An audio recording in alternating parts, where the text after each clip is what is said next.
Kemarin di earnings call juga kami sampaikan per hari ini kami udah ada sekitar 800 SPK untuk Xpeng. Sehingga untuk target akhir tahun antara 1000-1100 sih rasanya masuk akal lah gitu ya.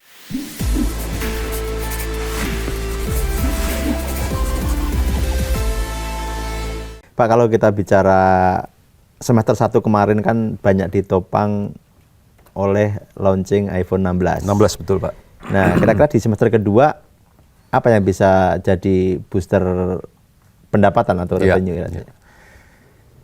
Nomor satu, kita melihat kalau yang big ticket item tentunya Xpeng.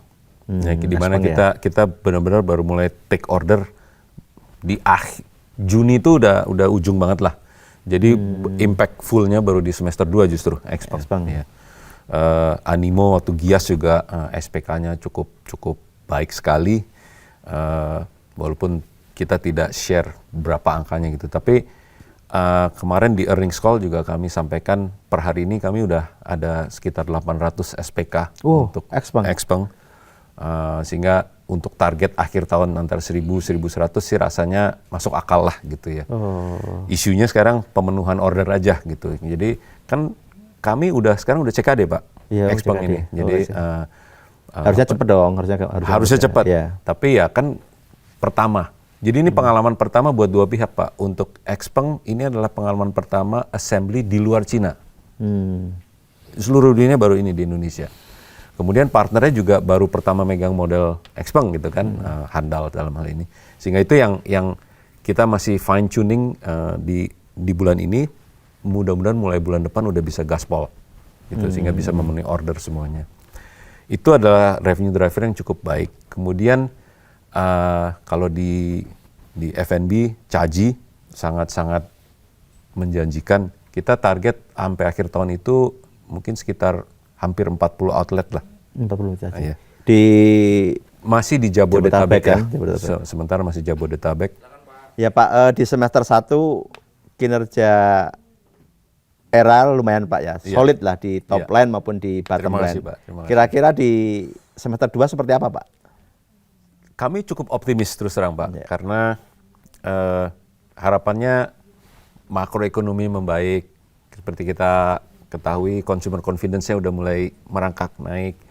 Kemudian dari segi kaminya sendiri akan ada seperti Xpeng, itu juga full impact-nya justru di second semester gitu, di second half 2025 ini. Kemudian di food and nourishment business kami, Caji juga akan lebih banyak lagi outletnya, sehingga kami harapkan penjualannya juga akan terus meningkat. Kemudian di Era Jaya Digital, biasanya di second half itu banyak new product introduction dari merek-merek yang kami pegang selama ini gitu. Jadi biasanya kalau new product introduction itu akan ada spike naik. Langsung naik ya Pak di awal ya. Langsung naik di awalnya terutama. Spike kemudian normal run rate. Nah, spike itu kalau ada beberapa di second semester tentunya akan sangat berimpact kepada optimisme kami di second semester 2025 ini Pak. Kayaknya belum bisa di-spill Pak ya. Iya Pak. Kita tunggu saja nih, kira-kira di semester kedua apa nih yang akan keluar nih. Ada Caji, ada Xpeng. Jadi nanti di semester kedua mestinya juga cukup oke gitu. Mudah-mudahan Pak, kita sangat berharap, apalagi kalau didorong dengan makroekonomi yang membaik ya. Saya cukup optimis ya. Lega lah di bulan Agustus ini kan keluar Consumer Confidence Index report ya. Kayaknya udah kena dasarnya tuh sudah mulai merangkak naik. Nah, kalau consumer confidence naik, gini Pak, buat saya tuh consumer confidence lebih penting sebenarnya untuk yang middle upper segment, karena di middle upper segment bukannya mereka nggak punya uang, savingsnya ada, kerjaannya masih ada, tapi karena dia moodnya nggak di sana, confidence-nya turun. Kelompok ini kita sangat ngandelin sebenarnya impulsive buy-nya. Nah, impulsive buy itu baru ke-trigger kalau confidence dia tinggi, Pak. Kalau plan buy, pasti beli, Pak. Contoh nih, kenapa kita confidence dengan Xpeng dan ordernya cukup lumayan banyak. Karena mereka udah plan mau beli mobil. Oh, iya. Beli gitu. Bapak misalnya lari, sepatunya diledekin temen, sepatu lu udah jelek, beli Pak sepatu lagi Pak. Iya. Beli.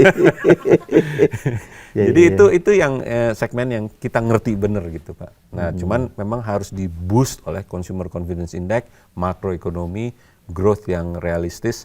Itu semua ya mudah-mudahan kita bisa mencapai garis finish dengan baik lah Pak akhir tahun ini. Bapak optimis sekali ya dengan market EV ya di Indonesia ya? Sangat Pak, sangat optimis Pak. Oke Pak, di podcast ini Pak kita juga ada games. Saya ngajukan pertanyaan ke Bapak, pendek-pendek aja, jawabannya harus spontan aja. Juga, iya.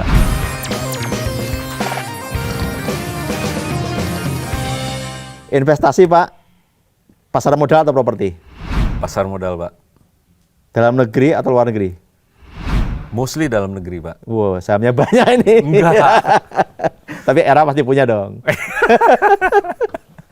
Rapat pagi singkat atau rapat sore mendalam? Pagi singkat Pak. Kenapa Pak? Jadi saya tuh percaya dengan meeting yang singkat, apalagi kalau pagi ya. Dulu waktu masih pegang pabrik apalagi, ada namanya pertemuan 5 menit, P5M. Itu penting sekali, menyamakan 5 menit ya? 5 menit aja, standing meeting pagi, apa target kita hari ini. Sebelum mulai kerja itu? Sebelum mulai kerja. Oh. Ya. Dan kalau sekarang juga, saya pingin punya namanya standing meeting sebenarnya, yang maksimum 30-40 menit di pantry aja kita ngobrol. Pokoknya apa, sinkronisasi dari jadwal, sinkronisasi dari apa yang kita targetkan untuk tercapai hari ini, itu harus terjadi gitu.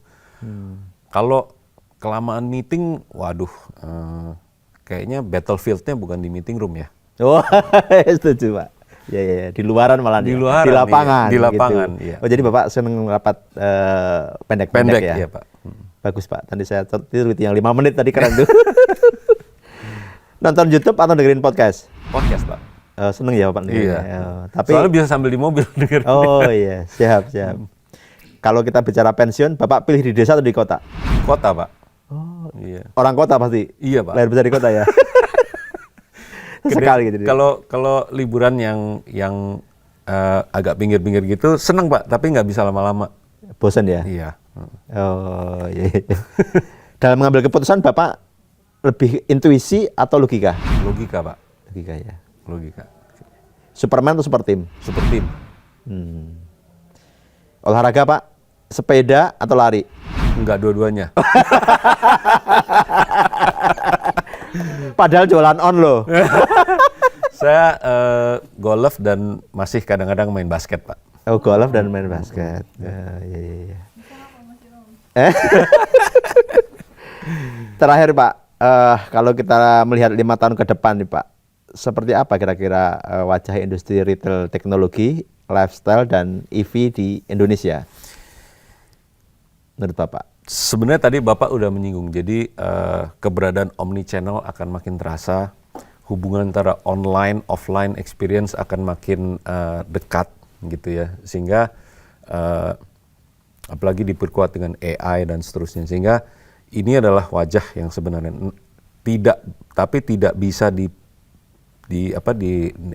negate, dihindari sama sekali presence offline retail.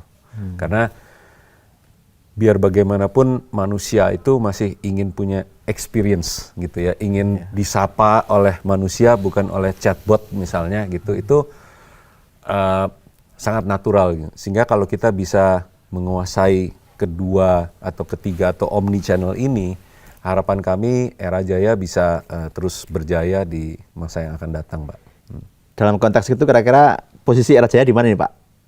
Jadi yang Bapak harapan ke depan, terus kira-kira posisi Era Jaya seperti apa gitu?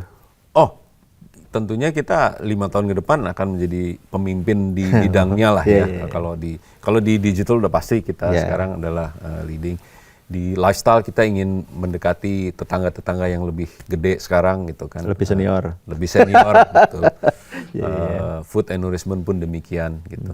Dan juga ada terbersit keinginan juga untuk kalau sekarang ini brand dari luar yang kita bawa ke dalam. apa nggak bisa juga kita bawa brand dari dalam keluar. Itu kalau kita ngomong jangka panjang ya, banyak sekali anak-anak muda sekarang sangat-sangat fasih dalam membentuk produk market fit. Product development jago lah Pak, brandingnya jago, packagingnya bagus, semua segala macam. Tapi ketika ngomong distribusi dan retail, di sini mereka punya kendala. Supply chain, mungkin mereka punya kendala karena volume dan seterusnya. Disinilah kami bisa datang sebagai synergistic partner bagi mereka. Kalau kita gedein bareng-bareng, kita bawa keluar, nilai tambahnya sangat luar biasa Pak buat Indonesia. Iya.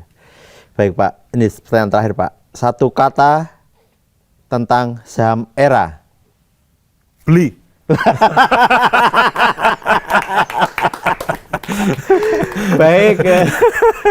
Baik, Sobat Fundamental, demikian tadi perbincangan saya dengan Pak Patrick Adiatmadja, Direktur Strategik Era. Menarik sekali, banyak insight, banyak wawasan yang saya terima dan tentu semoga bermanfaat bagi kita semua. Terima kasih Pak Patrick telah hadir di Fundamental. Terima kasih Pak.